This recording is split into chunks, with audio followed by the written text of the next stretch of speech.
to cut everybody off. Like that.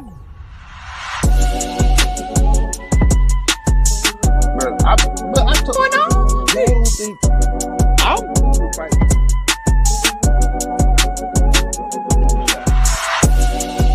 That's wild, bro. Where are we coming up with these questions?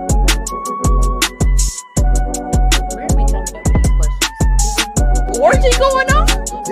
My man said he's a show. She aged like cheese. Speak on it, brother. Speak on it. Practically become Bruce Wayne.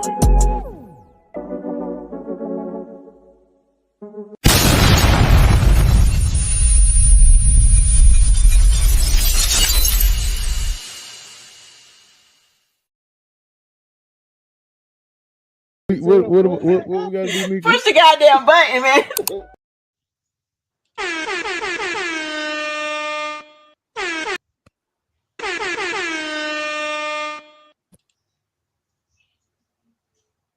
Okay, let's try that again.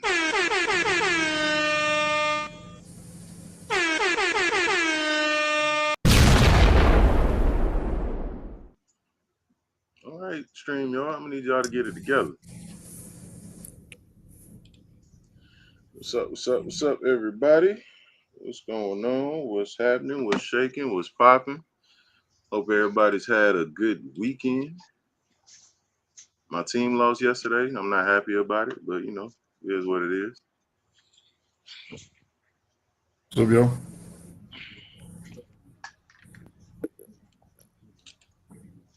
Hey, where is no? It's already on there. Bro, I swear when I changed over everything, StreamYard came out with something new. Like they coming out with something new like every week. And I don't understand it. I don't like it. Excuse me. Absolutely. Absolutely. Absolutely. I didn't mean to press that, but anyway. Yeah. So we are here today to discuss the Book of Eli.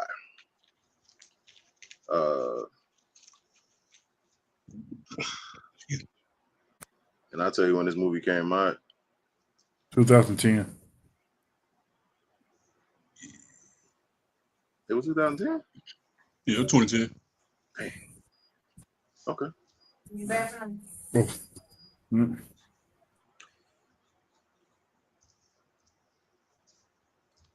All right. Anyway, if you haven't seen the Book of Eli, starring Mr. Denzel Washington. Now, the reason why we're doing the Book of Eli, Duke had threw in the group chat. Well, I think he said last show that he ain't never seen it. So that's why I threw it up here. Plus on Tuesday, we are doing the Denzel top tier movies. What's that?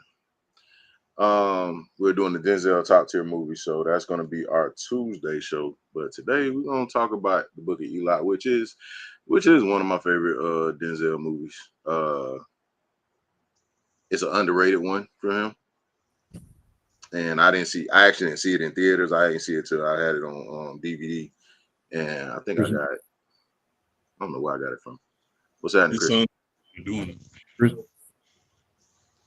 Yeah, I think that's the first time I saw it was on. It was either on DVD or on something. I think I got the DVD for like Black Friday, something like that. But anyway, before we jump into that, let's go ahead and introduce the show. What's up, everybody? We'd like to welcome you to another episode of the Popcorn and Beer Podcast. I'm your host, Rashad, aka You Think You So Smart Because You Can Read, don't you? Big Ken, 2G's twins. AK, touch me again, you won't get that hand back. I told you you weren't gonna get that hand back. You did. You got it back, not the way you wanted it back though.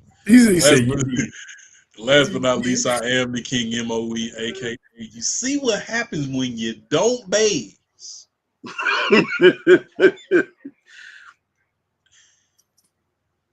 You foul. Let's start the show.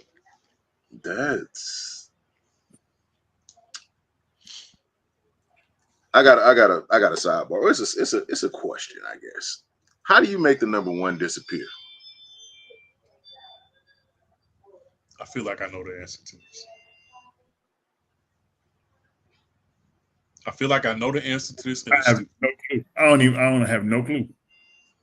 You add a G in front of it. Slow ass had a spell gone. Yeah. Waka waka. Hey man, real G's moving silence. Lil Wayne said that. Chill out. Anyway, decades after a nuclear war has turned America into a wasteland, civilization is scattered, resources are scarce, and violence is common. In the broken world, a lone traveler named Eli walks west following a voice he heard years ago.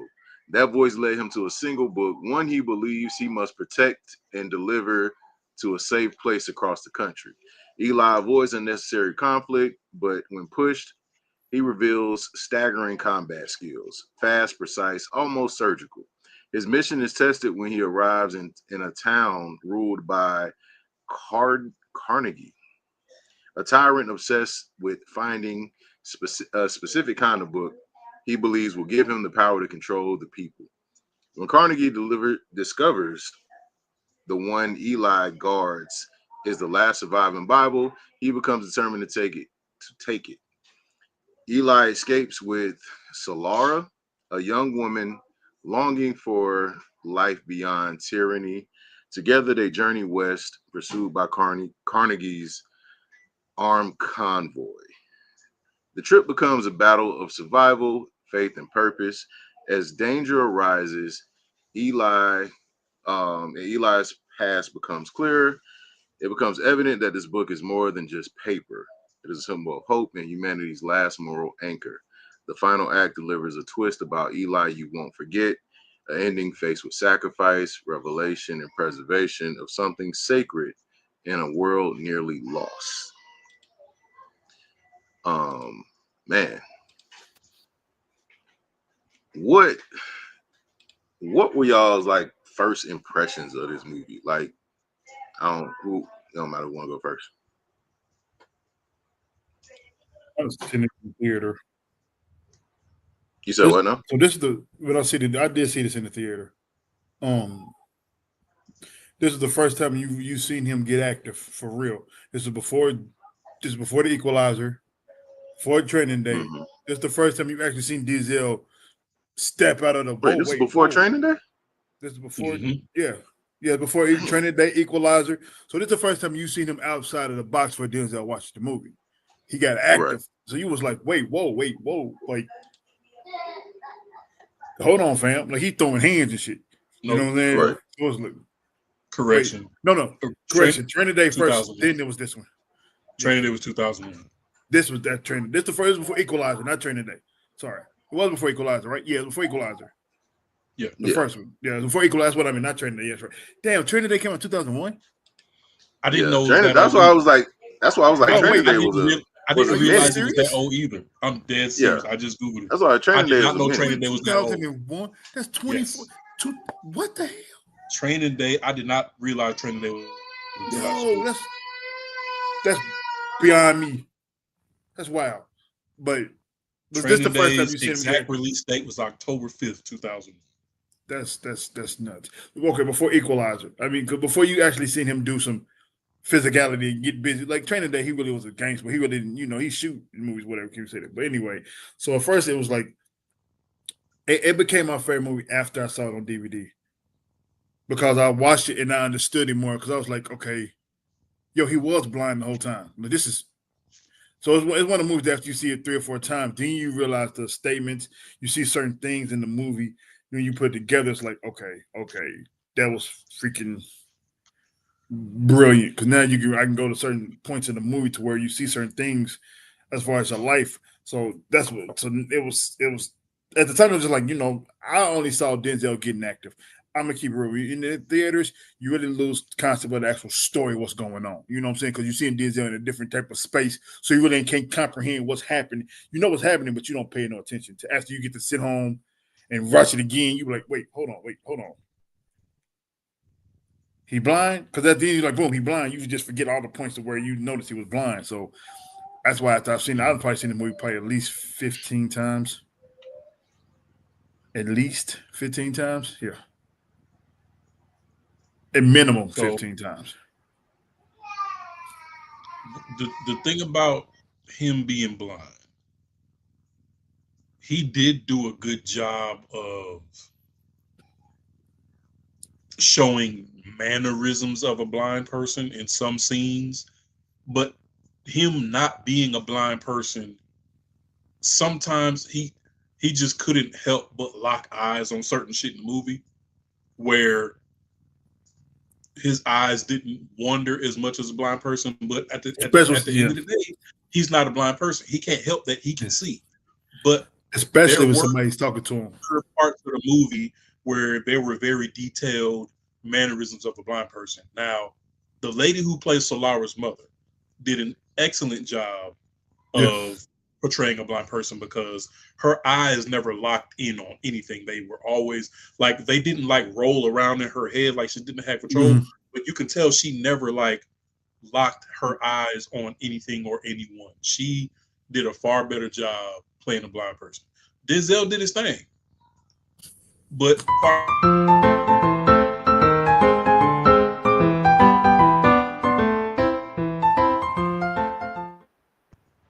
Brother, did you say they didn't roll around? Yes, he did. Yes, he did. They did. Then he did the hand, then they don't roll around like they ain't got no control. Oh man.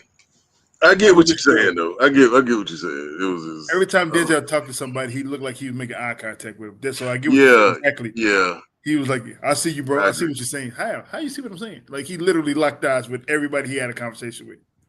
Yeah. That's why I was like, when it was revealed at the end and he was blind, it was like, oh, I mean, okay, but no, because like when you watch it like a couple of times, you like the first scene in the movie when you walk past the car, you can see him feeling for the boots. You know what I'm saying? Like trying to see, So it was like, okay, you didn't notice it the first time you seen it, like. Right. It was times, yeah. Well, there's certain signs, but like I said, I didn't know he was blind to the end. I was like, how? But that's only when he takes off that's only when he has the glasses on that he has those blind mannerisms. But when he has the glasses off, I don't know if they like forgot to say, hey, brother, you can't see. Like you're not supposed to look directly at you're not supposed to look directly at that mouse. Every time somebody's talking to you, you looking directly at them like you giving them your full attention. Yeah, like turn your head towards them, but to just be like laser focused. Yeah, you know what I'm saying? That was... because just like Ken mentioned with the car scene, he didn't know the car was there until the sound of the wind blowing past it changed. Because he didn't look directly at the car, he stopped first, and then he was like, there's something blocking sound right here. And then he just happened to turn, open the door. Car. He's feeling around inside the car. So it's like, okay, just like when he got to the house, he kicked the door down, but his head wasn't swiveling because he couldn't see. And just like when he opened the door and the door fell, like it scared the shit out of him because he wasn't expecting the door to fall. And he wouldn't have known that Buddy's body was hanging there if he couldn't smell it. Right.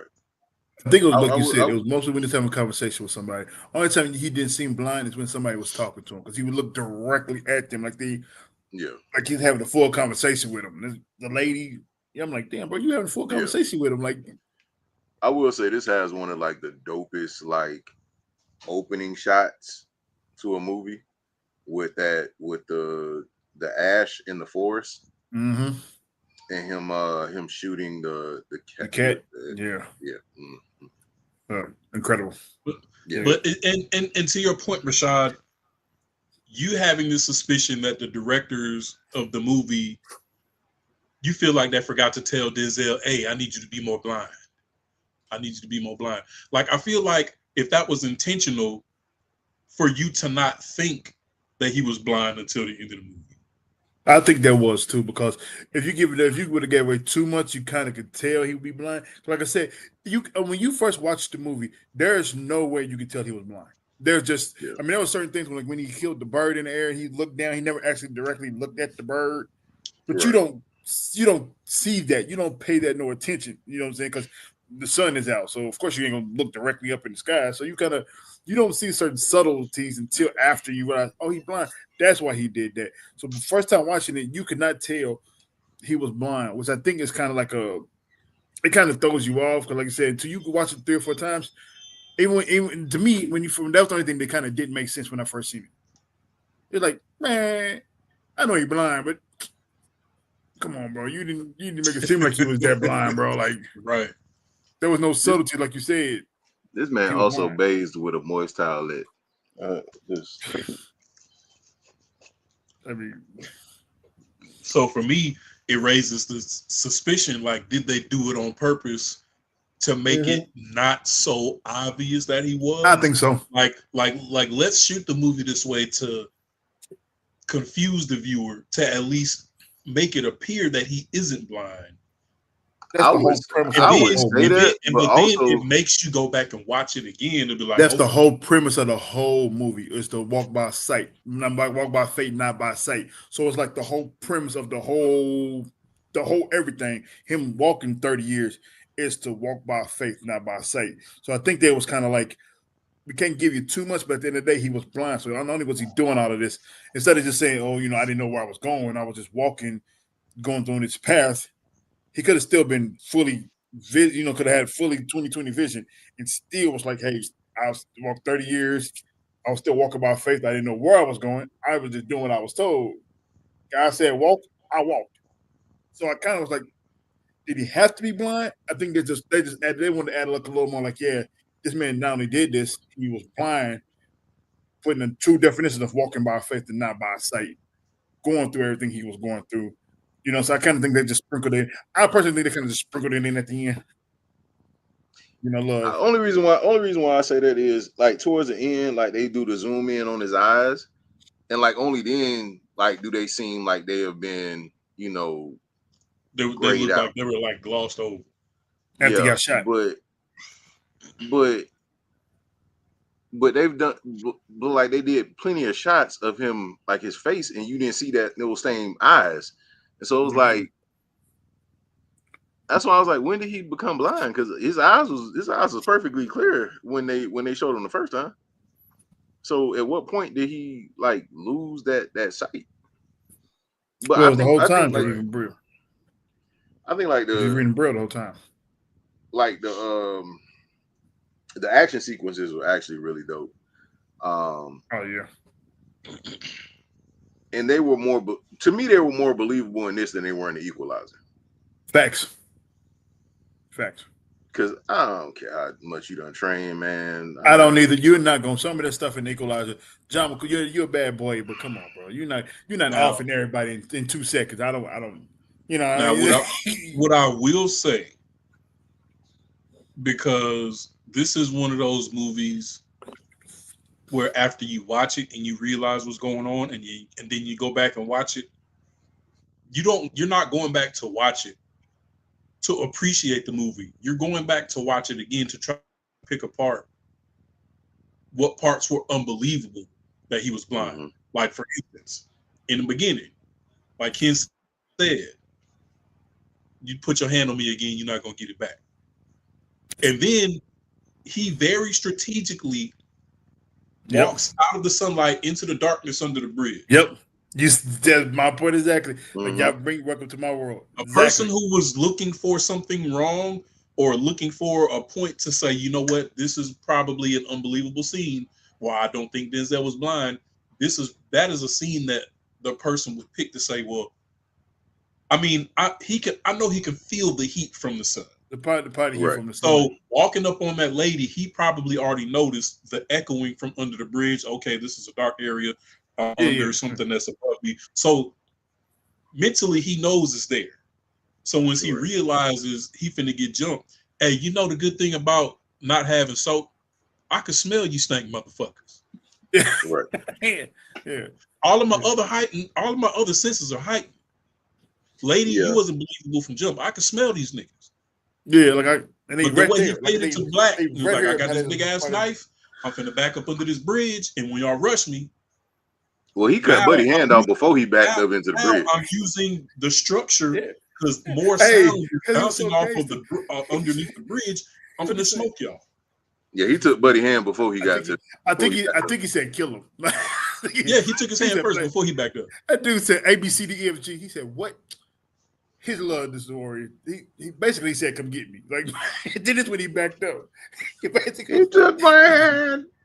That's why I said the movie was so cool because not only was he walking by faith, he was a gangster in this. Like I don't care what nobody. Like he was like a gangster for God because like the way he was doing people, it was like, I mean, who says a Bible verse before they like off you in the bar? Like, I mean, spend the whole Bible verse in the bar. Like, hey, listen, came from the dust, and that's what we're going back. We shall return. Who want it? I'm like, bro, like the whole time you was a gangster for God, the whole movie, G. But it's like that. But he's like he had someone's faith that he knew he was protected. That's what he kept saying. I'm protected. He said he was going to protect me. He would protect me for 30. I've been working for 30 years. Yeah. I mean, what you gonna do, G? Like what? Yeah, come on, he walking away. The movie was supposed to take place, I think it was year 2043 or some shit like that. Yeah. So he was like supposed to have been walking for 30 years. The whole journey was the 30-year journey from when he first heard the voice to the book. And it made him believe the book because he was like, he led me to the book. So if he led me to the book with the voice, it's got to be real. Like, you know what I'm saying? Right. Under some rubble. And if spirituality is a thing for you, then it's so deep how committed he was to doing what God told him to do. Exactly. Because he said, I know what I heard. I'm not letting none of you niggas get in my way. You're not finna slow me down. I just whooped your boy. Look, I just whooped your boy Cheddar Bob because he was. That's who that was. That was Cheddar Bob, bro. Because he was like, stop talking to me about this punk ass cat. Talk about the cat been here longer than you. He got more right. Cheddar Bob, shut up, because I'm about to break your shit on this countertop. You know what? Let me get my stuff and go. Then they wanted to jump him. Then this man took his backpack off, hit him with the scriptures, and was like, "You guys knife? We're gonna do this the easy way. We're gonna do this the hard way." And then that bar scene is when the movie introduced this, I believe. It was, yeah. Which is played by my man Gary Oldman. Gary Oldman. Because right when he was about to hit Buddy with the axe, she was like, "No, don't do it." And then you get Gary Oldman up top. Which Gary Oldman has been in like, bro, everything. Like, you want to talk about somebody with you want to talk about somebody with like a legit Hall of Fame resume. Yeah.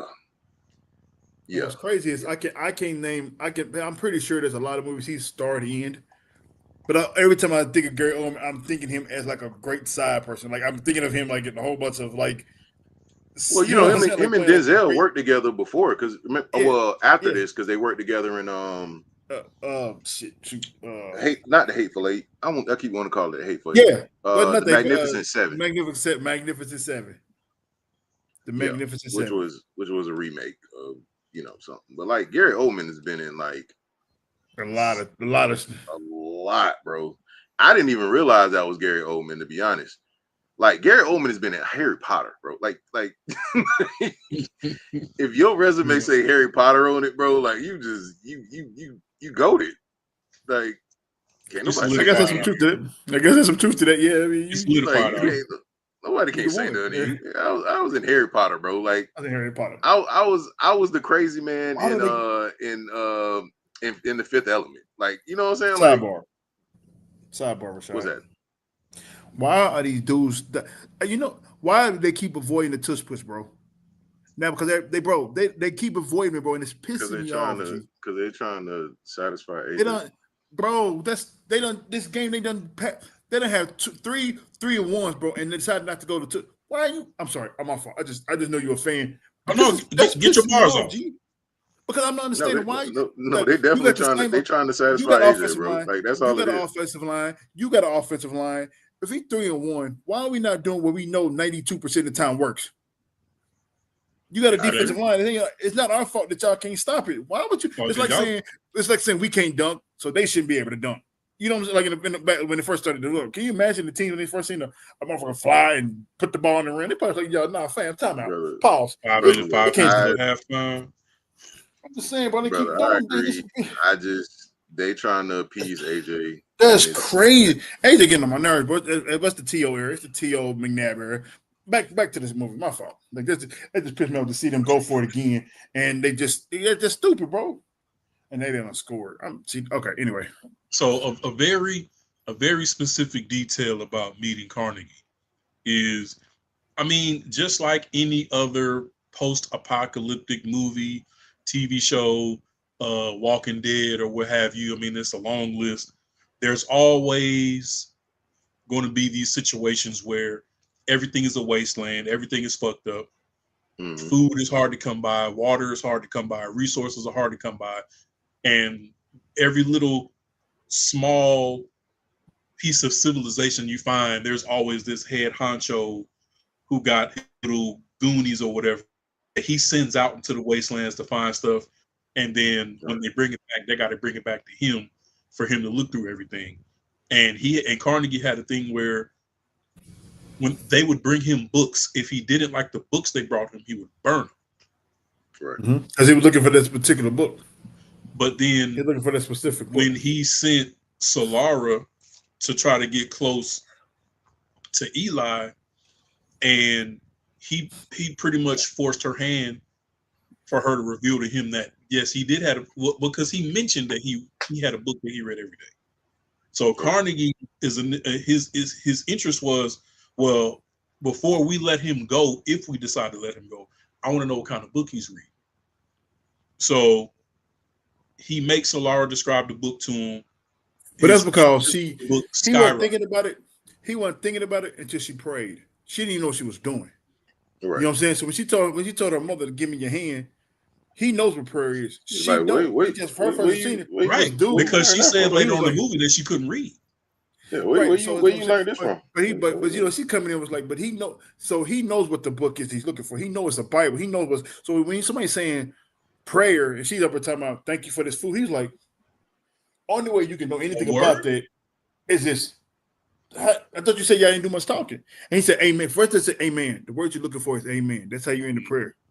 He was like, so you've been talking to somebody who knows this. Yeah, give me. And it had to be him. It had to be him, because how you know anything about any of this? That's all from that little book.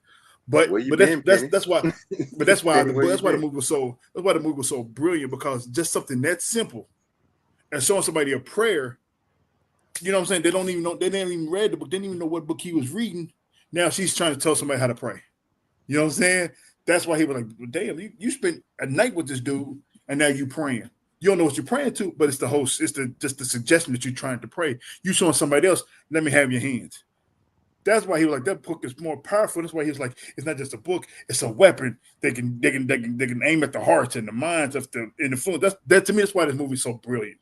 Because it's like, and when you first watch it, you get lost. You kind of like, but if you watch it, you kind of see, you start feeling it like, well, this it's little places, but little things like that. Like he turned around, was like, it's amen. That's how you end the prayer. And you know what that scene specifically reminds me of, Ken? Slavery. That's exactly what it is, basically.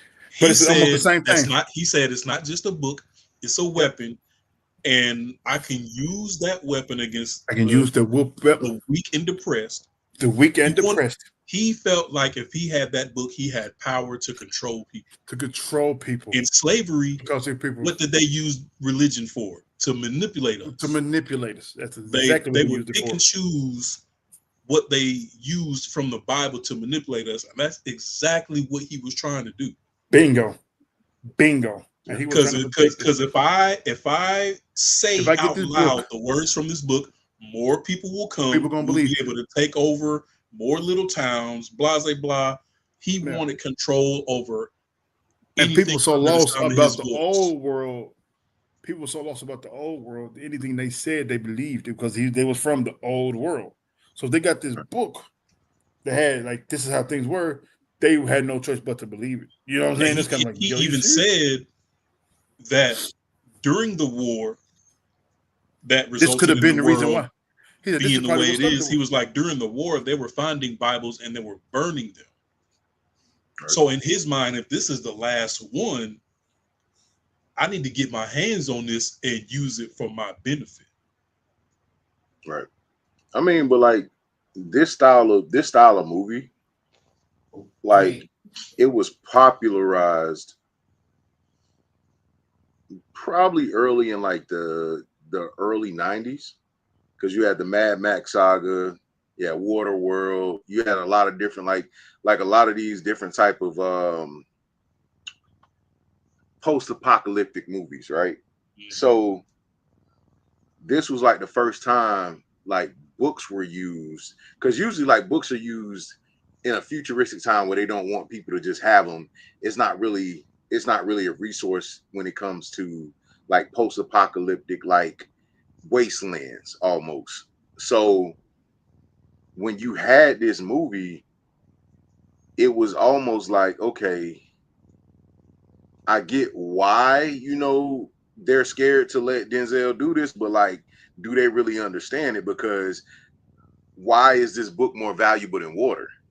I can still get water, but books are going to be hard to come by. Mm-hmm. So it's like, yeah, when you keep somebody down for so long, they don't know what's going on. So they're just like, man, shoot, I don't know. Like I'm still trying to figure out, you know, what to do. That's exactly what the world. Like I can get water. I can get water all day. So what's next? So to go back to the scene where he tried to leave, and Carnegie tried to talk him out of leaving, and pretty much saying, I need that book up off you, big dog. Yeah, I need that book, big dog. And he was like, what you have shouldn't be kept to yourself. It should be shared with the masses. Isn't that what you want? And he was like, yeah, with all my heart and soul. And I knew that once I found a place for this book, I would leave it there. I just ain't found that place yet. So then Carnegie was like, hey man, smoke this nigga. But the first one missed. To smoke everybody else. The first one missed. That's why he looked at it, was like, so he aimed at him perfect, but it missed. So he aimed at him twice. He was like, the second hit like the book bag or something. That's why he was like, that's when he's like, all right. Because first time he missed, and he's like, in his mind, like, all right, guy got me. I ain't even about to try to shoot at this man again. That's another thing about the movie. When you watch it so many times, the thing about how like God works, whatever, is like sometimes you gotta go to war. Because first he didn't know if he had to. He walked away, and you see after he missed it the second time, the first time he was like, he kept walking. Like, okay, God, this ain't my fight. He kept walking. He shot him. He was like, when he shot him again, and he tapped his the book bag. He shot the book bag. He turned with the blim blam and get pow. Y'all gotta go there. Lord, okay, I guess this. Yeah, because it grazed like the shoulder strap and went across, and he was like, it's subtle. That's exactly what he did. All right, it's the stuff like that you don't see from the first time. But if you actually, the reason I watched it so many times is because I wanted it to be my favorite movie. You feel what I'm saying? It's kind of like, bro, this is brilliant. But that's one of the things I noticed. The first one, because the dude looked at, he perfectly shot at him, and then it hit nothing. So he looked and was like, the hell happened? What's going on here? He was like, let me try it again. Well, he also stopped and said that he wasn't going to shoot at him anymore. Because if you notice, the dude that did that, he didn't shoot at him anymore. Because that's another thing though. That guy started to believe. That's why he died the way he did. That's another thing, and that was so brave. That's why he got out. He was like, hold on, let me get out of here real quick. I'm gonna take this out, and I'm gonna bow down, kind of like. And he looked up to the sky. It was like little stuff like that. Like you could tell he was like, okay. But then Ken, if you remember that same scene after the shootout, because remember Carnegie caught a slug to the knee, because when the handgun ran out of bullets, he pulled out the shotty, and Carnegie got hit in the knee. So when he had Buddy patching his leg up, the same dude who he told to shoot him, he was like, "Oh, this over a damn book." And Carnegie got offended. Like, it's not just a book, bro. That's a book. But the dude believed him. That's why he was like, like, you know what? But he kept saying, I will continue to help you find this book if you give me Solara. If I find the book, you got to give me Solara. I think he knew from that shootout. He just wanted some hooch pat. from that shootout, from that bling cloud, whatever, he knew something was different about dude because he even said it. Man, it's almost like he's protected or something. When they was walking, and he was like, bro, it's almost like the dude. He knew from that shootout because dude was like, man, I know for a fact my aim ain't that bad, bro. I He aimed at the was finna same place. resign, bro. He was like, finna nah, quit like, and say, go look for the book by yourself. And then he said, you know and what? that's the only time Give me the in that hoochie movie, though. He knew from the beginning in the movie. That's why I said when he died was one of the best, my favorite part of that whole movie. Because you see, he was like, she was from the, he didn't stab the girl. He just took the thing out, grabbed her Pull hand, that blade and when out. he got out, he fell to the ground, looked at the sky first, and then was like, and then died. I was like, bro, if that didn't symbolize, like, I see what you did, big dog. It was like he could have tried to fight her. He could have tried to do anything. And the dude, did you see the dude's face when he looked at him? When I forgot his name, the bad guy. He saw this with his own eyes. He was like, because he stood there and watched him. He fell down, fell to his knees, looked at the sky, and then he died. Like, I'm like, bro, if that ain't beautiful, man, come on, man. That's why I was like, okay, it's little stuff like that you can't see until you start looking for it. Man. You know what I'm saying? That's why this has became my favorite movie over the years, because many times I watched it. And I didn't know it till like maybe the third time I watched the movie. Because you could just see how it was like, it was made for you to see that. Like he believed, now he knows, you know what? I knew something was up with this dude from the beginning. I probably should have left him alone. I probably should have left him alone. Just be honest, I probably should have left him alone. I probably should have left him alone. I knew I should have left this dude alone. And when he looked up, he looked at this because if you go back, he looked up first. He could have just got on his knees and then did like this. No, they made a point for him to look at the sky first and then look down. I was like, bro. I'm like, it's little small nuances like that. Just like this movie was, especially after the year we had it like walking by. So it was, man. That's why this is my favorite movie, man. Because I've watched it so much to where like you kind of like study it and you start to look for certain things in the movie. And that's what I've done. So I said this movie is it's brilliant, man. Usually when I do that, it's brilliant, man. I'll tear the movie up. I know, right? I was just like, I know good and well you ain't just do that and then go sit there. I know you just did walk on water. I know he just like moonwalk on water. but in all honesty, like that's like with this movie, like that's what I said. Like the whole thing of him, being blind towards the end of the movie, like really caught me off guard because I was thinking to myself the whole time, like, at what point was he blind? And it was just like when you go back and you do watch it again, like you do start to notice certain subtleties about his mannerisms and how he was feeling for the boots and like, certain things. And that's why I said it was cool when he was doing that stuff. What bothered me was when he was looking people in the face, and I was like, "So the conversations, that kind of because every conversation he had, he looked at you eye to eye. He was like he was intentional. And that could have been a thing by the directors that was like, yo, we're gonna do this so it makes it look like you got blind, which is okay. It just I think you would have given the story away if you would have shown that he was blind earlier. Yeah. Right, and that he's reading Braille the whole time. So that's So it would have if you would have like made it emphasis that hey, okay, he's not blind or he is blind. I can see him doing certain things, like feeling for certain things or whatever the case may be. Like you can, huh? Yeah, bro. I'm sorry. No, go ahead, bro. I'm sorry. No, like I'm saying, like you can see him doing certain things, and I guess it would have took away from the movie overall, because like you would have been like, oh well, okay, I don't really care about the ending now. But what's crazy is he never said he was blind. He was just reading Braille. They never once was like, oh, I've been blind the whole time. It just so happened that he was reading the Braille. Like, I mean, I'm pretty sure that was the whole gist of him. The word blind isn't even said in the movie. That's what I'm saying. He is blind. He is blind. He is visually impaired. Well, now that you go back and look at it, the level of blindness that he has, the level of blindness that he might have, which is also a thing that could be true. It could be, like there are levels of like blindness. Because it could where people do make out shapes. Like people do make out shapes. Like they could see like outlines and shit. Correct. It So could have it could happened be after that. it could have happened after the thing, because he said a lot of people went blind after the Well, because The flare or something the air like that. quality Yeah. the air quality was so terrible, and there was so much dust everywhere. If you notice, anytime anybody was outside, they had on eye protection. Goggles, yeah. So maybe there This is were a people usual who thing. didn't have eye protection, and the dust fucked their vision up. Yeah. Because I mean, the whole premise of it was him there supposed were to be fucking blind. like bomb craters and shit like that. I mean, everything was fucked up. But I just think like I said with him, my fault. Go ahead, Mo. But his whole goal was, I need to head west. I need to head west. I need to head west. I need to head west. Even after Carnegie shot him, and I'm going west. He Solara said I got something. flipped the truck. Buddy got clapped by Eli's blade. He died. Carnegie's homeboy was like, we barely got enough gas to get back. You want to go after her? He was like, no.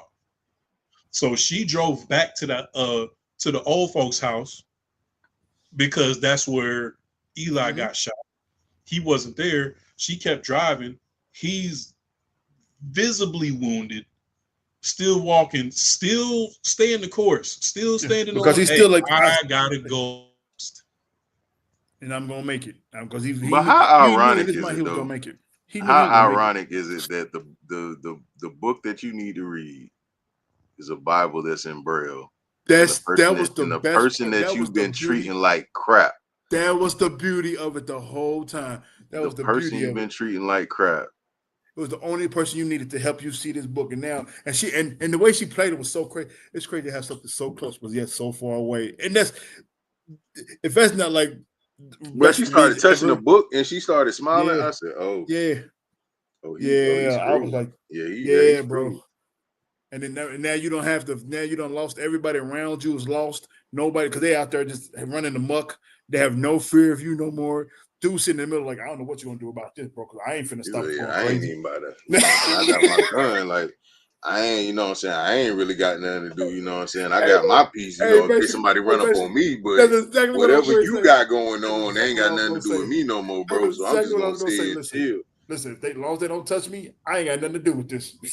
Yeah, like this between you and them. Like I ain't got nothing to do with this. You know what I'm saying. I ain't. You know, are you talking about old girl? No, old boy in the middle. So the dude downstairs, like they were sitting downstairs while all hell's breaking loose. He cocked his gun. You know what I'm saying? He was like, "Hey, ain't nobody gonna run up on me, but I'm not stopping them from doing nothing." Yeah, like so Carney gets back. Carney gets back to the crib, and it was like, "Bring me the engineer," because he needed him to pick the lock on the book to get it open. Oh yeah, buddy, yeah. So what did Denzel go to him for first?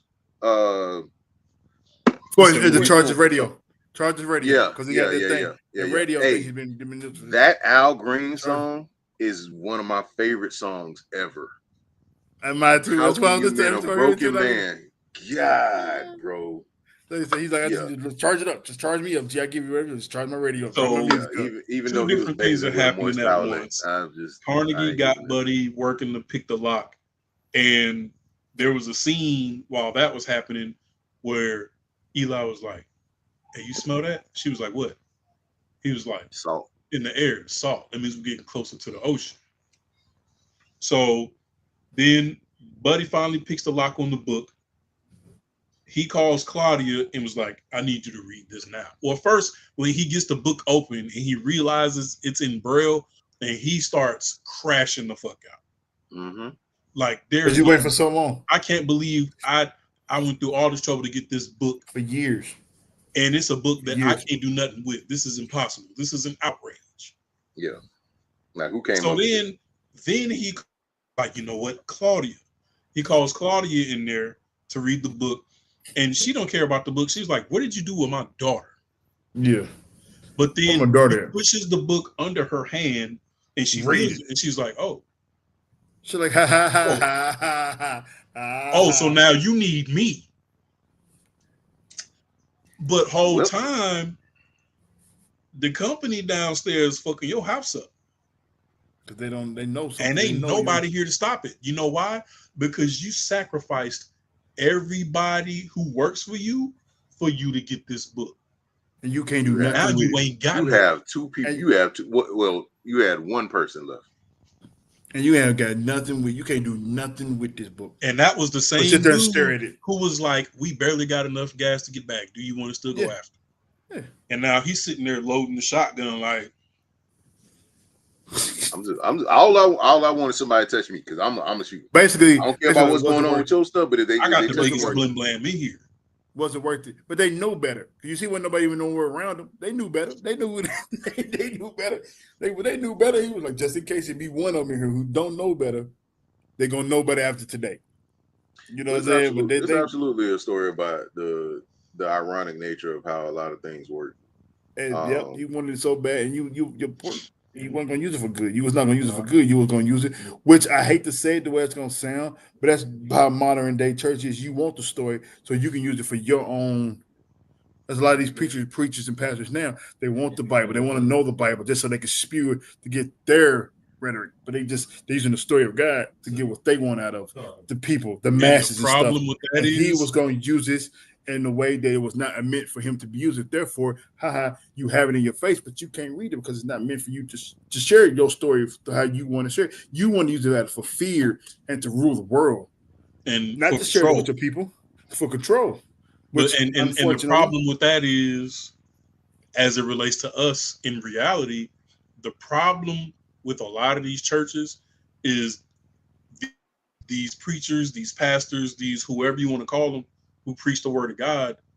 You have to preach everything from cover to cover, from A to Z, from Genesis to Exodus. You can't pick and choose what you want to preach, and that's the problem. It's the ones who pick and choose. And they're not living what they preach. You create a pattern. You create a narrative. You know what I'm saying? Like the word of God has to apply to you. It has to affect you first. It has to break you down first. Hey, bro, do me a favor. Give it to people who want to. Can you play that? Can you play that the thoughts of individuals? When it comes to religion, people have their certain ways of saying things. And I just want whoever's watching this to know these are our thoughts.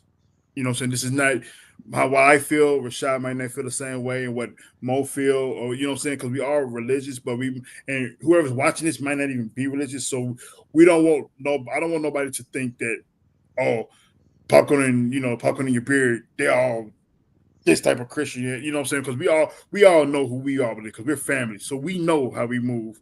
Y'all might not know how we move. You know what I'm saying? And I just don't want something for me to be said in this movie because this movie means a lot to me because of the spirituality from it, not because of Denzel. It's because of the story behind it and the walking by faith, and because I've had to do that all year. And man, what is going on in my life? But you have to stay the course. You have to stay positive. You have to stay faithful because it's not going to go smooth.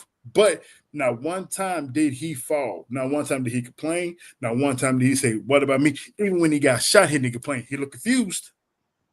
Like, Lord, is this the end for me? He could have just laid there and just. That didn't waver him, bro. I'm not gonna lie. I did laugh at that point. Hold on 1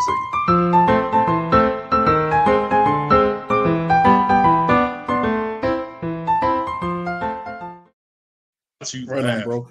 I ain't gonna lie. Like it made because that's the only time he was confused. This is the reason why it made me chuckle, right? So he was standing and talking to him the whole time, right?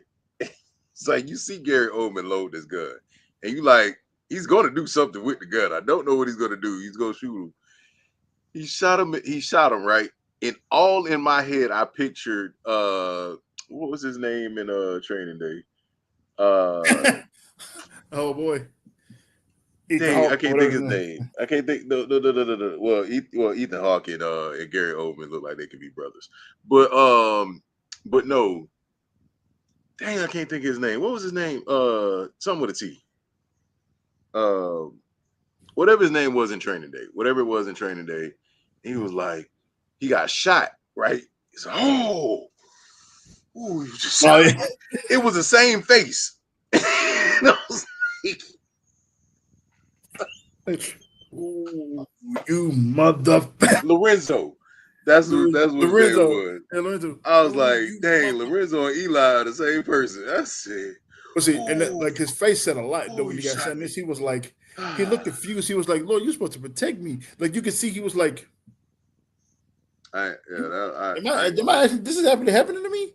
I ain't When he, gonna lie. because after he said, after he hit him with the God is good, he said, not all the time. Bam. He was like, Pray no, for wait, me. hold on, am I?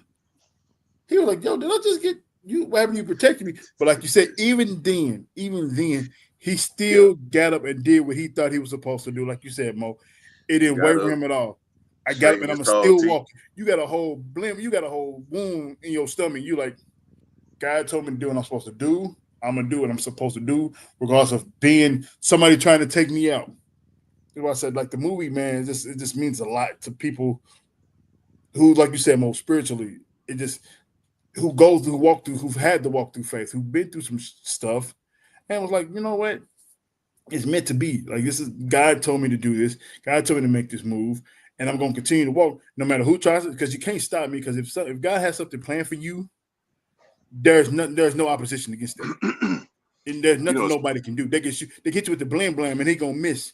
But then if God tells you, hey, this is one of your fights, but I got your back, every fight he had, he won it with ease. Because he felt like, you know you what, know what's God, I don't want no interesting about trouble. that I though. gotta give you this trouble. You know what's interesting about that? Like I recorded a video and I ain't posted earlier, but it was about seasonal depression. And how like seasonal depression is really big right now. And a lot of people don't pay attention to when they're going through seasonal depression, but also a lot of people don't stand on their boundaries. And your boundaries could be anything. Your boundaries could be that, you don't want to do certain things you don't want to do. Or your boundaries could be that, hey, listen, I'm on this path. It might not be a path which you always understand, but I need you to hold me accountable for when I say like if I tell you, hey, listen, I'm about to walk, I'm going straight. Don't like I'm gonna stay on this path, because if I don't stay on this path and I'm not held accountable, if I'm not, you know, and it's not even held accountable from other people, it's held accountable from yourself. And a lot of times when it comes to seasonal depression or it comes to depression, period, a lot of people don't take the wherewithal or the faith in themselves to get the help that they want, because they feel like, yo, I've been all right for this long, you know what I'm saying? But if you make it your purpose to say, hey, listen, regardless of what happens this year, I'm gonna just keep walking. But I'm gonna keep walking, but I'm gonna have that support. Because I mean, you could walk until your legs hurt, but if you don't have support around you, you know what I'm saying? Like you don't have that water bottle with you, if you don't have that knee brace with you, if you don't have that person behind you, like, hey man, listen, you said you was gonna do this. You said you was gonna do this, now do this. You gonna do? Like, because then you're gonna get distracted by whatever's around you. You're gonna get Yep. distracted by, hey, we just want to read the book. Can we just read the book? I don't want to do nothing. I just want to read the book. Nah. So it's kind of the same thing as far as like, all right, well, yes, this is the journey I said I'm on. This is what God told me to do. This is what you know. This is what I'm supposed to do. No, you can't read the book. I'm sorry, you can't read the book, because I got to get this book the way it's supposed to be. If I don't get this book where it's supposed to be, it's on me. Yep. So like, just basically this movie is really about accountability. Exactly. And he chose accountability over the easy road. Easy road is just to give up the book, because now you ain't got to worry about nothing. You ain't got to worry about nobody trying to rob you, shank you. You ain't got to worry about And this what's lady crazy is trying to throw something at you. he could have been gave Who the book up knows? because he had it in his mind anyway. He could have at the thing. He could have, here, you can't read it anyway. You know what I'm saying? He could have just here. I He mean, could. good luck trying to read it. I already know the book. So the fact that he said, "No, I'm gonna do," he told me to take the book. You know what I'm saying? Because he could have like, here, good luck trying to read it or whatever. He Because knew he it was he real. got shot after he Yeah. gave up the book. That's what I'm saying. He was like, bro, he could have been Right. had a book. He could have just like, good luck with that. I know it in my brain. Mhm. But now he's like, but that's not what my test was. My test was to still take it with me and not make sure you don't have this book. You don't need it until it was too late. Because a lot was thrown at him. Like, A lot. people were trying to get some. A lot. You know, because Gary Oldman sent old girl up there to the house. You know, he was Yeah. like, "Hey man, hey, you know what I'm saying? Like, you know, I ain't think she knew he was blind at the time, but she was probably like, hey, good, I might be blind, but He said, "Not only do I need you to go down there, I need you to put that little thing on. The Yeah, little guy. Put the little down on." she was like, hey, you know, we can do, you know what I'm saying? We can do the little razzle dazzle real fast if you really want to, you know what I'm saying? But you ain't got to, but if you really want to, I'm here. That's what I'm here for. Yeah, he was like, nah, So, I'm cool. I don't want to. He was like, So nah. him listening to God's voice and staying the course led him to a place where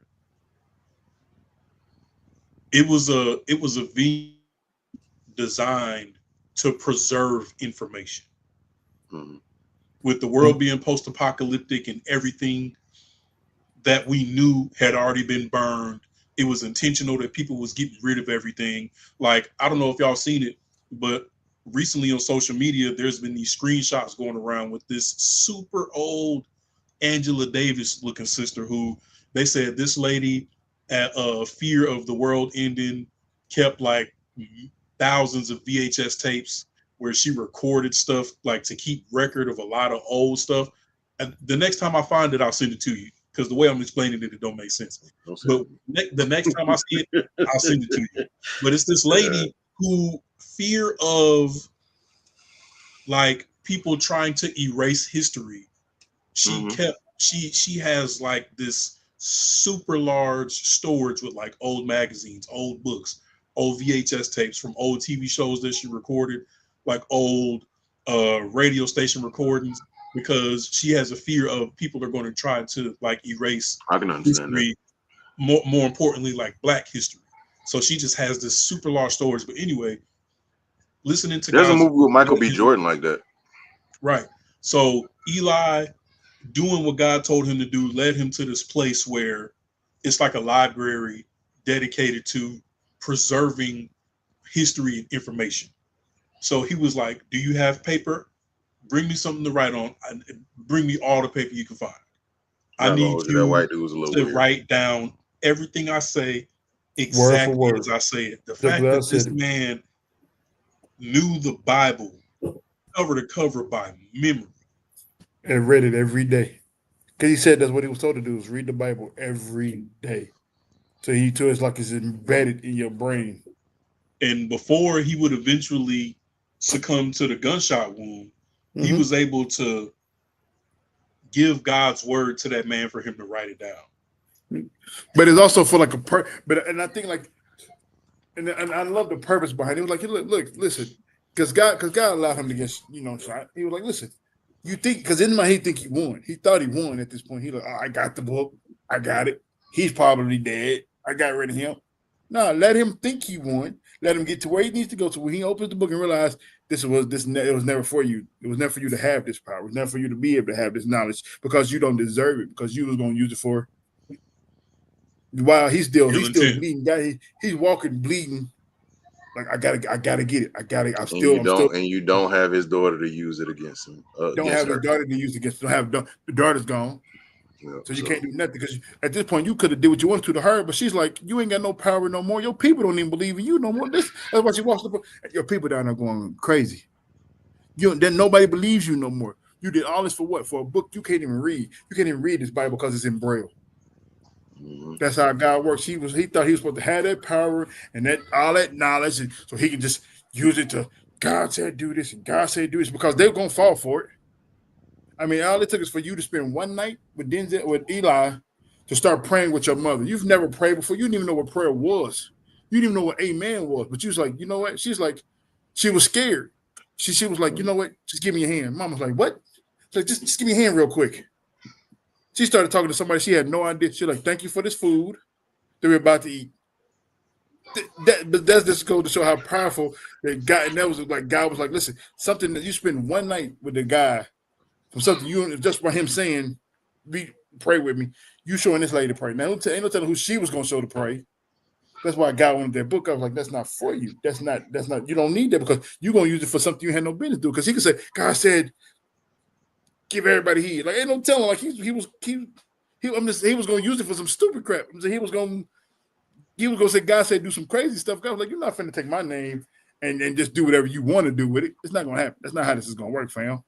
But I love the fact that he still got the book. That was my fault. He still got the book and couldn't do nothing with it. It was so close, but ain't nothing he could do with it. And like you said, you don't treat this woman like crap the whole time, and now you need her. And I like how she walked up on him. Your people down there going wild, bro. And by the way, they down there tearing your place up. With your leg, because I can smell it. Yeah, the people down there you got tearing your place up. Yep, and you got a fever. Yeah, you got a fever. It means you ain't got. I'm out. Check me. Hey, but that was a dude down there sitting like this, like, hey. Like, yeah, I think that's about it. You ain't got nobody to protect your house no more. You got a book. Yeah, I ain't doing it. You need me. You crippled. You did all this sick for a book. Checkmate. You did all this for 20 years. You searched 20 years for a book you can't even read. Because he said 20 years. 20 years for something you can't even read. You dedicated your life to finding this book. Now you got it and can't do nothing. Now you can't do nothing. That is funny. The same people, the same person who you treated like the dirt under your shoe. Now you need me to read this book. Now you need me. Now you need me. Check what y'all rating this? 5. I mean, just because it's just I know what the movie means to me. I mean, if we just going by what it means and how the impact it made, and just like if I ever like 5, man, I'm not even going. Like I said, there's the reason why it's my favorite movie, and I've seen it 13 times, and every time I watch it, I just watched it before we got on the podcast, and I'm watching it like it's my first time watching it. If a movie can do that to where you still locked in, like you've never seen it before, like I know the words to all of the parts, because before Bane, hey, my man has some stuff to say. Like he had a whole lot of gangster stuff to say in this movie, bro. Like I mean, he sit back, he had a whole lot of gangster shit to say before he did some shit. But it's like 5, man. Like, and it's Denzel, so it's not like it was a trash actor because Denzel still did his Denzel thing on it. The story was absolutely brilliant. I will say this was the first time I didn't see Denzel playing Denzel. Facts. Like, I get 100%. He actually played a character. 100%. Now there were some Denzel moments, moments, but this is the first time I think like you see like Denzel. There's an equalizer moment in this movie. Yeah. Yeah, that's probably what his character. He went to go see Buddy, and Buddy upped the blim blam on him, and then he was like, he looked him off, and then was like, no, let me get that. Yeah. He did the same thing to the shotgun in this movie. Yeah. He pulled out the shotgun on him. He was like, give it back to him. Let me get that. There you go. I don't want no problems. Just to fix my radio, and I'm out of here. I don't know. But being somebody who raised in the church and spirituality definitely being a cornerstone in my life, and understanding some of the scriptures that he was reciting before he found himself in the trouble he found himself in. Yep. Just having that understanding even before watching the movie, and just being able to recognize certain things that most people wouldn't unless they went back and did the research. And then or if there was a spiritual, realizing how deep that ending was, and knowing that the message overall is walk by faith, not by sight. Just because you can't see what God has for you doesn't mean that he doesn't have something for you. You know what I'm saying? Trusting in the Lord, even when the water is troubled, even when you're surrounded by trouble, even when you hit these bumps in the road, even when you're hit by stuff, opposition and people coming at you. If you don't have it up here, it'll take you out. Getting shot should have broke him, but it didn't. He was getting jumped the whole movie. He was getting jumped and shot at the whole movie, and was holding his own. Okay. But the moment you take a bullet, and it wasn't a fight, it wasn't even during a scuffle. It was just during a verbal confrontation, and he got one off on you. Mentally, that should have broke him. But this man is limping down the street like a zombie. I have to get west. I have to go west. Even though I'm bleeding out, or internally rather, I can't let that stop me from doing what the Lord asked me to do. Facts. Even when he got shot, he stood up. Was like, you know what I'm saying? But then he fell down again. But he stood right up. He was like, because even as they were rowing the boat to the place, she had to swap with him because she could see that he was visibly getting weak. You know what I'm saying? So having the spiritual understanding that I have, even before watching this movie, which helped me to understand, and I was able to pinpoint a lot of stuff. You know what I'm saying? This movie minimum is a 4.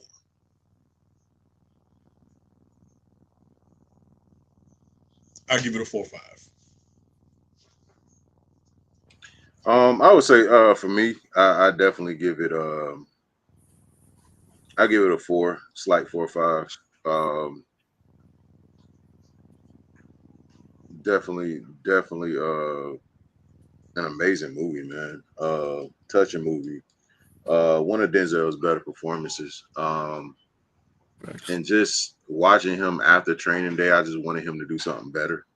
And it was like, yeah. So I was just like, this was definitely better. 9 years better. That's 2001. Yeah, and the fact that he won an Oscar for that playing a cricket cop versus this. And the fact that this movie is rated rotten is kind of crazy. Is it really? 46%.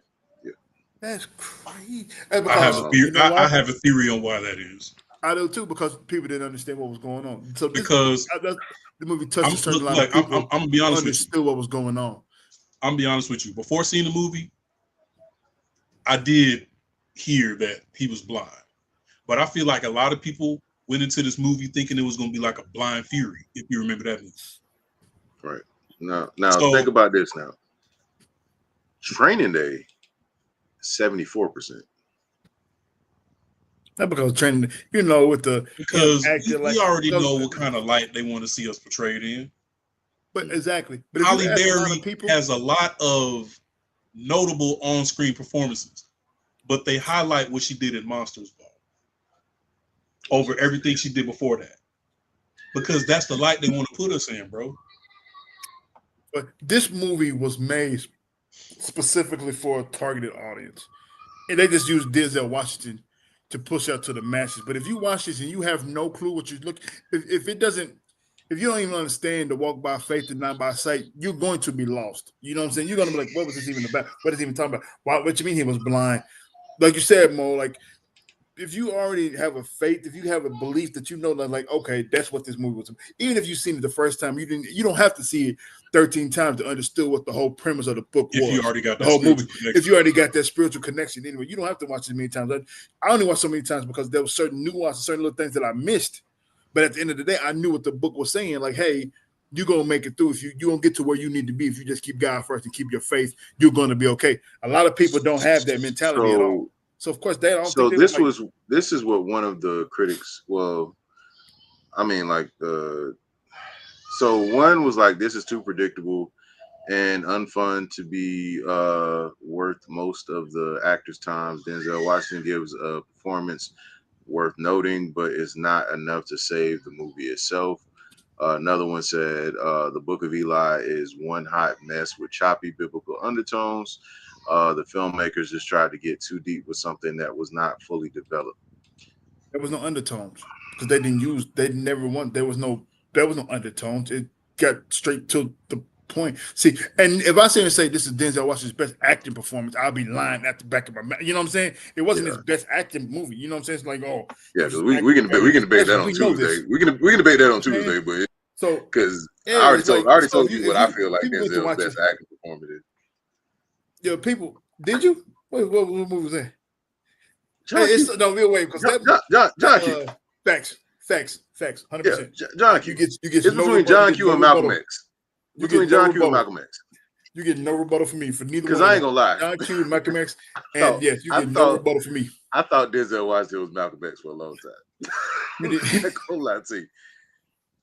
Not gonna hold you. Just growing up. Like I said, that was the first time I My theory on that 46% is people saw this movie They found out he was blind. They thought it was going to be just a blind fury, super duper action packed movie, and then they watch it, realize that it has a spiritual connection to it. But you know how people in America are. Exactly. They don't want to feel like somebody's trying to push religion on them, and that's probably why most people didn't like it, because they didn't have a spiritual connection to do the math and be like, it was just 100%. And if you're going just that's my theory. Straight, if you that's a beautiful theory, because I agree with you 1,000%. But if you watch this movie just to see is Denzel Washington, I could name 5 movies that he acted better in. If you just want to go by just straight acting, no, maybe 4. So maybe somebody who don't understand the movie that you could say he acted better in, like he did more of a better performance. Because this wasn't no performance. He just walked in. If you ask me, in retrospect, this wasn't an acting movie. In my opinion, this was a message. Exactly, because what he didn't really have to do no act. The most acting he did is when he got shot, because he had to play that. But if you look at all he did was walk, whoop her ass, and kept walking. The most acting he had to do was when he got shot at, kept walking. You know what I'm saying? That was what 5 minutes out of a 2-hour movie. He had to like show like he got shot. When he tried to rape Solara, he hit him with the bow and arrow, kept walking. That's what I'm saying. His woman kept walking. There was no action in this movie. I mean, there was no real acting in this movie. He had a straight face when he was whooping their ass. So I mean, so it's almost like he was like, and then he kept walking. Then he started walking again. Like, you know what I'm saying? He did the blam. I'm interested to see where this movie gonna fall. I'm interested to see where this movie gonna fall on y'all tiers tomorrow. And I'm trying to figure out how we can do it. I'll play around with something, see how I do it. But that should be like a Saturday evening with a drink type of vibe movie. I'm just because that's gonna be fun, bro. Because we're talking about the greatest actor of art. Well, quote, one of the greatest actors of our time. I was about to say I have an argument against that. And the reason why I do have an argument against that, he's definitely one of the most accomplished actors of our time. That's why I was about to say accomplished actors of our time. I don't say the greatest of our time, but I feel like the greatest actor of our time is Sidney Poitier. I feel like what is our time? Okay, so we're talking about that's our my time, thing. Then it's what I'm saying, because Sidney ain't made no movie since we was born. That's what I'm saying. Sidney ain't made no movie since we was born. So I mean, that's what I'm saying. So it's like if you're gonna say our time, is Eddie Murphy. Over Denzel? Yes. But if you do a Mount Rushmore, Eddie, Denzel. Hey, you know what? After watching being Eddie, I ain't even gonna argue with you. Because if you think about it, there is no Denzel without Eddie Murphy. That's what I said. You're right. That's why I said I can't give you I can't argue with you. There isn't a lot of black actors without Eddie Murphy. With Eddie Murphy. No, you're right. I just think it's hard to put them because Eddie got a lot more trash. Eddie got a lot more trash than Denzel. I think they're moving down the line. You don't get a Chadwick Boseman without Denzel. I mean, because Chadwick gave Denzel his flowers and was like, he low key the reason why I do this shit. Well, because Eddie Murphy was also a comedian too, so a lot more comedians. If you ask a comedian, they all gonna say Eddie, because they spit their whole thing. Like, but also Eddie made that clear. He wasn't a stand-up comic, which a lot of people try to call him. Yeah, he was a actor. He was an artist. I miss Charlie Murphy. Hey, Charlie Murphy was the realest, like, not funny. He was like one of those funny dudes who would just say whatever he want. He said, "Hey, like when the lady blurted out when he was doing Delirious. Shut up, bitch." That was him though. He's like, I found out I was good, man. He said, the way Charlie would crash out over his brother. And that's why Eddie misses that nigga so much, bro. Because that's a real brother, bro. Because he said, man, I used to get mad when people didn't laugh. Like I used to want to fight him. I was like, he said, I found out I was good with my hands, so I started. So the fact that him doing that live during Delirious is the biggest receipt ever. Yeah, but that was one of the funniest things I've ever seen. And I wasn't even supposed to be watching Delirious, but that was one of the funniest things I've ever seen in my life, bro. Probably didn't care, bro. He was going to crash Bandicoot over his brother, no matter who it was, bro.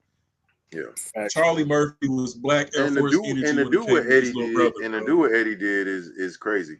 I mean, if y'all want, we can do Being Eddie on Tuesday, And then and save then Denzel for the run. weekend.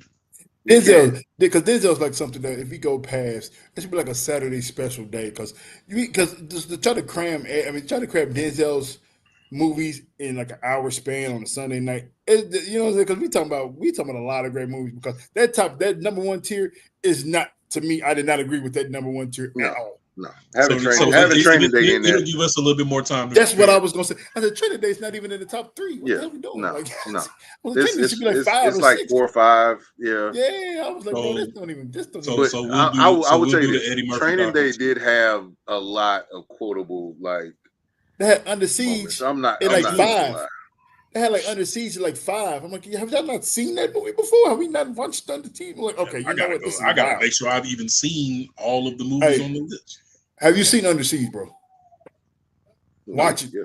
Watch it, bro. Watch it, bro. You're gonna be like, okay, pull that up. Get that up. That's one of my if I had to put that's in my top 5 Denzel Washington movies. But pull that up to like that's what I'm saying. I said that got to what 6, 5, 4. I was like, oh, y'all wilding, bro. That's way nah, hell no. No, I definitely want to dive in it. But like I said, I do want to dive into that Eddie Murphy documentary I know because I too, feel because like it was good. It was really it was brilliant. All right, extremely let's informative. get into that then, and we'll save Denzel for the weekend.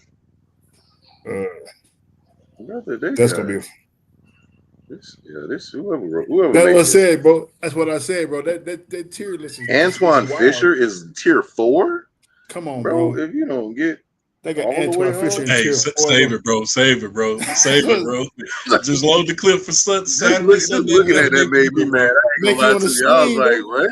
Make you want to swing. Save Actually, it, bro. if you we also got to put do the it Book of like Eli in the tier 2, the tier 2 is number 1. If you put Book of Eli in tier 2, that's it right there. That's it. That's basically. but it's not so so the way we should do it, right? So it should be if we can do 5 movies for each tier, right? Which is kind of crazy if you think about it, because having 6 tiers of 5 movies is 30. That's 30 movies. So that's crazy. But if we did 5, but we have to agree on every single movie that's in that either top. Yeah. Shit, we might Because I feel like Saturday, bro. That's why I said Saturday, bro. That's I feel like that's the only way to make it. I feel like that's the only way to make it fair. That's not a Sunday show. I'm good with 8. Special. I'm good with 8. Specials 80 on Yeah, Sunday. we got to start this one at 8.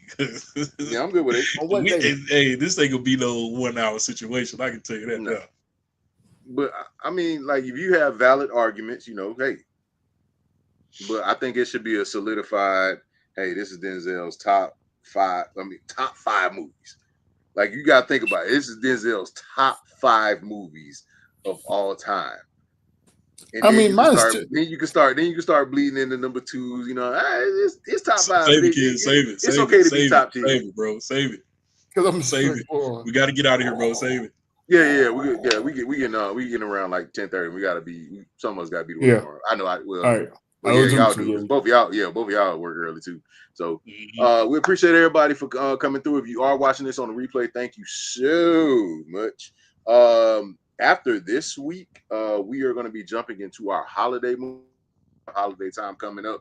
But just letting your big head self know, we might be off for a week for Thanksgiving, just so we can all enjoy our families. For the holidays. I know a lot of us do have family coming in town, so you might not get us next week, but if you don't, it's okay. We love you, and we're gonna always be here for you.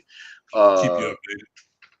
But we will let you know. So make sure you're in the Discord, because if you're not in the Discord, your mama toe jams smell like your breath. I'm just letting you know that right now. Trini, they got the candidate in 5. Oh, nice, bro. Oh yeah. All right. Yeah. Hey, wilding, bro. Hey, wilding. Who made this? So if you have your top 30 Denzel movies and you gotta put them in tiers of 5, then come join us on Saturday. We're gonna throw a Saturday show at you. We probably gonna start a little bit early, probably around like 8, so we can make sure that's gonna take some time. We get it in. And we might have a little soiree. Have y'all seen Fences? That's the only one on this list that I've not seen. Fences, bro. Listen, Honestly, I when I started. get I up didn't for watch it, but I bro. didn't finish it. I gotta watch the whole thing. Viola that's the Davis only movie crying I've in that never seen movie on was here. crazy, brother. I ain't got to like it. It's a real movie though. I'll say that it's one of them. It's one of them throwback black dad movies. Okay. And when you see it, you'll know what I'm talking about. Okay. I've seen bits and pieces, but I've seen literally everything on this list. But Fences, Because they have some real. He has some real like black dad moments in that movie. I'm gonna tell my people Even that when one. it comes to like something with Viola Davis, he has some real moments in there. Okay, I'm but gonna check it out. But we're gonna get out of here because I know yeah. we all got stuff to do and people want to finish up this Eagles game. Well, we love you. We thank you. Shout out to our counterparts for not being here. And yeah, we're gonna be back on Tuesday with Being Eddie. So thank you. It's been another episode of Popcorn and Beer Podcast. I'm your host, Shot, aka You Think You Are, so because you can read. Big Ken, 2 G's, 2 N's, aka Touch Me Again. You won't get that hand back. You right. He said, I told you you won't get the hand back. The dude said, dying, yeah, you did say that. And last but not least, I am the King MOE, aka happens when you don't bathe. He said you did say that. Yeah, you go bathe, because we tell y'all every time we get off the show to go bathe and brush your teeth. And y'all ain't. You better not go into Monday not having bathed on Sunday. And so brush you your get the hand back, yeah. Yeah, you did say I was gonna get it back, didn't you? We'll see y'all later. All right, peace.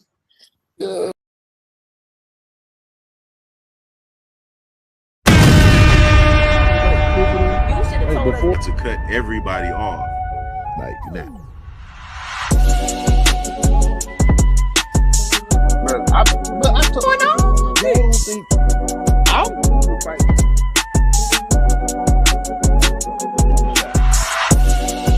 That's wild, bro.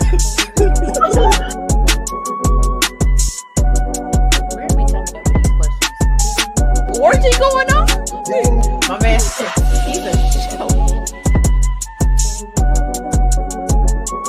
She aged like cheese. You got Speak on it, brother. Speak on it. Practically become Bruce Wayne.